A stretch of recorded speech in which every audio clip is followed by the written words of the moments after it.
I would like to amend my statement in this video about the direct or central route and the peripheral route, because I got it backwards. So before you watch this video, I'm just going to read to you what the central route and peripheral routes are. There are two primary routes of persuasion. That's where it had come from, persuasion psychology. The central route to persuasion uses facts and information to persuade potential consumers. The peripheral route uses positive association with cues such as beauty, fame, and positive emotions. So, yeah, when you watch this video, I got the two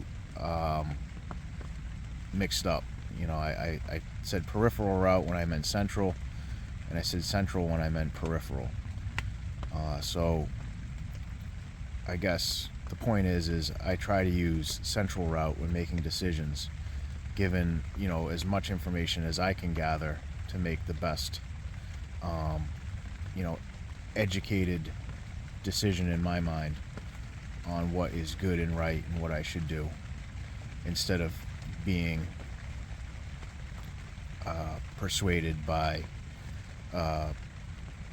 you know, desirable associations and such. 1:26, 24. I'm just waking up. It's like 7 a.m. I'm in the tent out in the woods.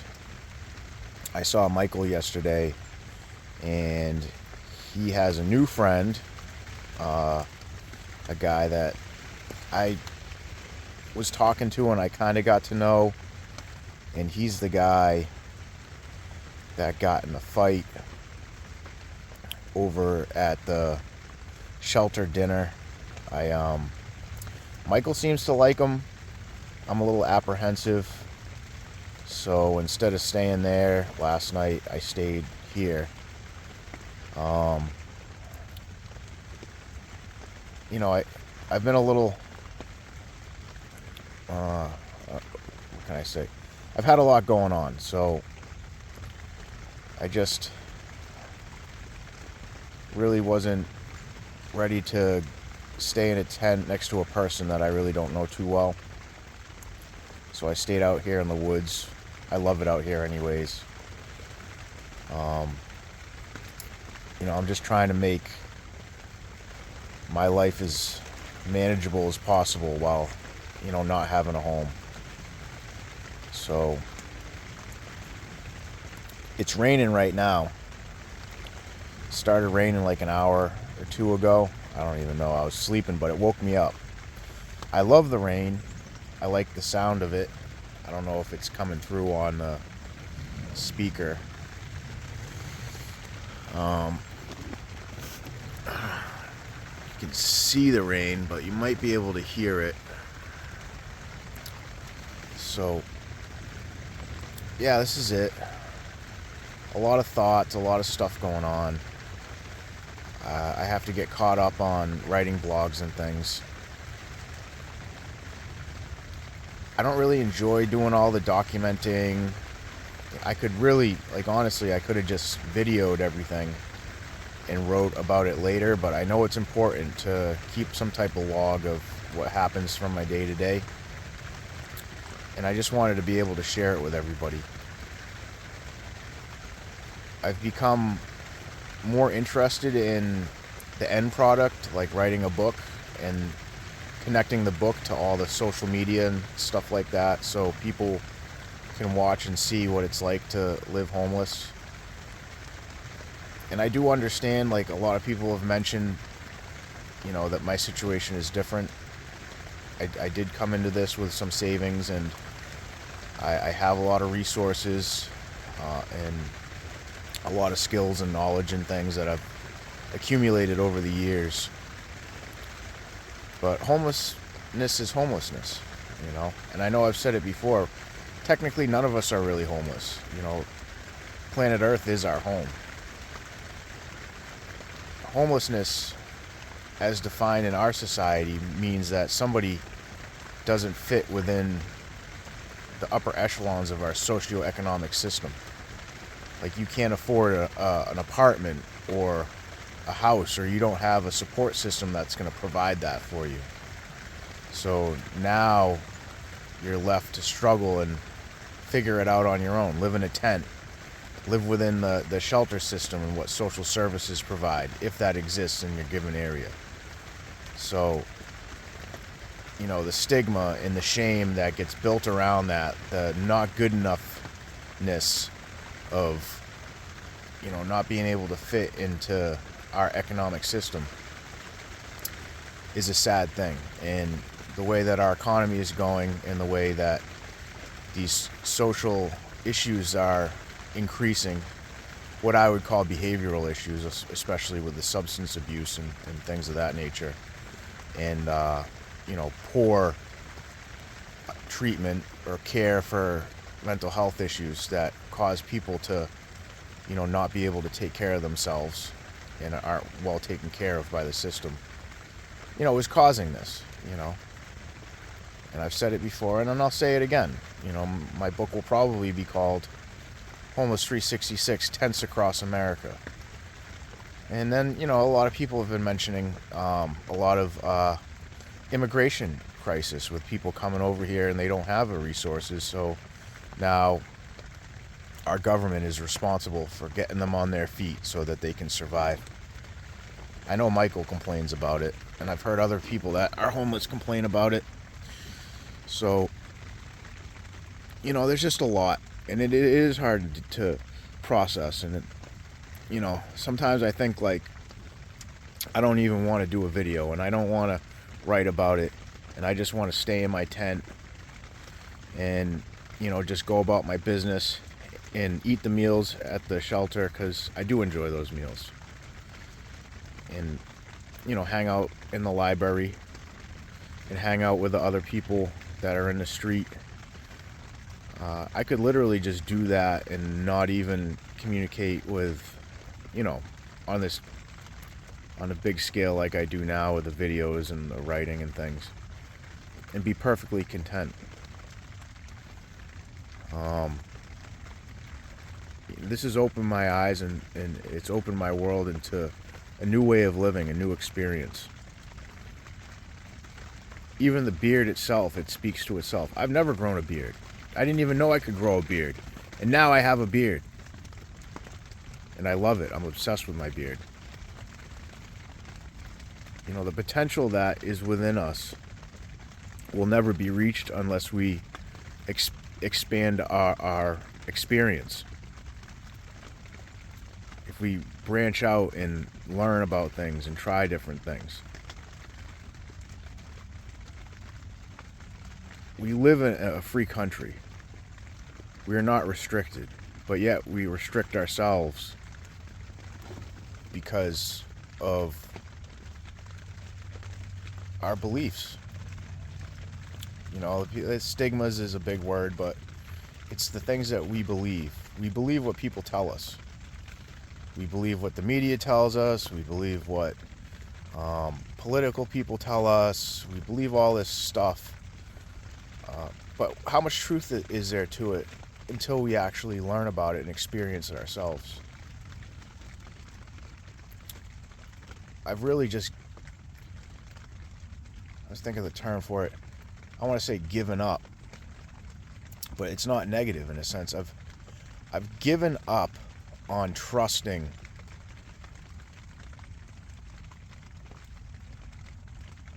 anything that I don't know much about. You know, if I don't know what a media person's motivations are, I can't trust what they say. Like, I have to go and see it for myself. I have to learn about it. I have to research it. I can't just trust things on face value. You know, like, it's such a surface level learning nowadays with the way our technology is set up. You know, things are just, we're bombarded by information, and we have to, well, I learned about this in psychology. You know, there's a way that we learn. There's a direct route and a peripheral route. of how our brains process information. And I believe, if I remember correctly, don't quote me because I'm trying to remember here, and that can be difficult sometimes, but information comes through a direct route where we see it and we make a quick decision of whether or not it's believable or not, you know? And, you know, and when we make that quick decision, once we've made it decided, then, you know, we'll be like, oh, okay, that seems about right. Like, that makes sense, you know, and we believe it. And the peripheral route takes more mental processing. You know, we question it. We say, like, oh, you know, is this true, or does this make sense? Like, maybe it seems like it does, but let me look into it a little. Let me think a little bit deeper upon this. Let me research this. You know, and that takes a little bit more mental work and, you know, maybe a little bit more effort. So I think I've a lot of times been more of a peripheral route thinker. I forget where I learned all this. I think it was in a book called Thinking Fast, Thinking Slow by, I think it was a guy named Daniel Kellerman or something like that. He's some type of psychologist or something, you know, doctorate type guy. But I find that to be more beneficial for me, although we all learn from both ways of thinking. You know, we have to make quick decisions, and we have to, you know, think pretty quickly, and sometimes, you know, we have to do a little bit more soul searching and digging into information on whether, you know, it's accurate or true or not, and based on how we're going to make our decisions. So a lot of this journey and a lot of the things I've been doing has a basis in decision making and how I construct my life, and what happens with other people in their lives, depending on what their decision making is.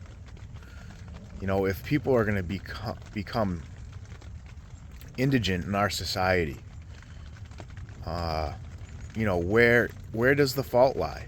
You know, ultimately, if this is going to become more and more of a commonality, then what is going on a large scale that's causing this to happen? Now, I know a lot of people don't like to look at it, and, you know, it is a difficult thing, but what are we going to do one day when we wake up and every town, you know, has communities of people that cannot support themselves effectively, and they don't have enough support where they're living outside? Are we all just going to wake up one day and say, like, wow, like, this happened, but we didn't see it happening? And now what are we going to do? Because I saw it, and it saddened me, and I've been seeing it for years. And eventually I said that I gotta do something about it. So that's what I'm doing. I might not enjoy it all the time and be conflicted, but I made the decision. I put a lot of thought and consideration into it, and I wrote extensively on it. Like, one thing I really don't like is when people degrade me and try to tell me that what I'm doing is exploitive and, you know, that I'm not a well-intentioned person, or I don't have understanding and things of that, because people have done that. But one thing I can say about those people is they never read the prologue on my website. They never asked me questions. Like, that's been a big focal point of my thinking, is I really don't care what people think and say at this point, especially now since I've been doing this project. I've really learned the art of not giving a fuck. Yeah, no fucks given has become ingrained in my mind, because I learned, like, I'm gonna survive. Like, you know, no person in society is gonna stop me from making my way in this world and getting the things that I need to get by from day to day. And I'm content in that. So that's been a beauteous thing. But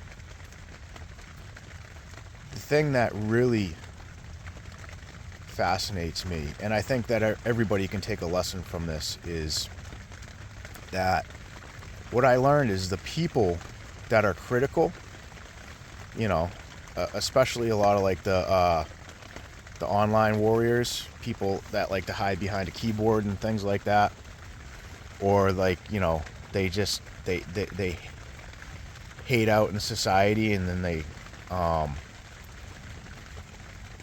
you know, spread negativity all around, you know, behind your back or whatever, is it really begs the question. Because, you know, I take a lot of my information from people. That's how I learn, you know, like, that's how we collectively keep each other in check, is like, well, oh, that person's not good, or this person's good, or, you know.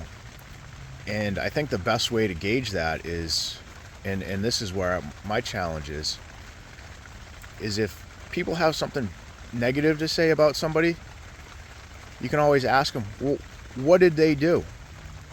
What did they do that was bad or negative? And I've thought about this, and